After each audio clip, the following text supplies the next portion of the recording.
Romance is for consumer purposes, it's for commercial purposes. Yes, there's an inclusivity of chivalry, but it is for commercialized purposes and for consumption. Romance, when you look at the etymology, it comes from Roman, right? And it used to be about how they used to go on their heroes' journeys and talk about um, their stories of how they've overcome stuff. And then over time, it changed into um, it being more romanticized, like romanticizing their stories around it. That's where romance also comes in. And then the modern day form of um, romance is loving someone. Forgot what the idea of it.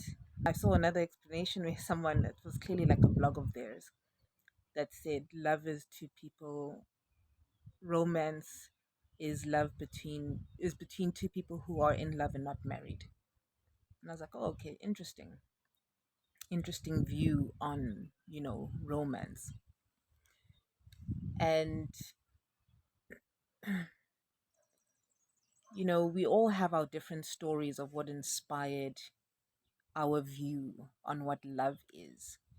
And I know typically, not all for everyone, there would be like the Cinderella story, the Prince Charming, basically that someone is coming to save me. And generally, what it would be depicted as, it would be like a man saving a woman.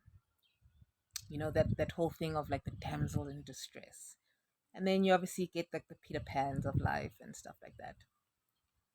So the idea of what we view as romance is what we see and what we hear about. And more often than not, it becomes this thing where I mentioned earlier that it becomes commercialized, because then you'd get like Valentine's Day.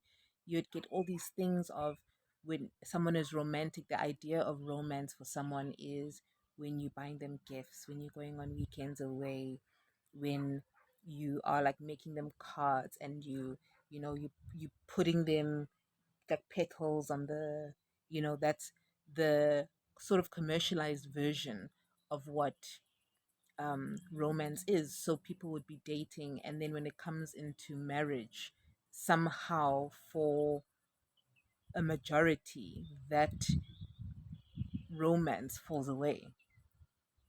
And when I started noticing this like sort of like pattern of it's almost like this like love bombing. You see this person of the magazine, the front cover, and then you actually have to read the contents of the magazine. That's marriage, where you're going into a lot more detail and discovering who the person is beyond what you physically see.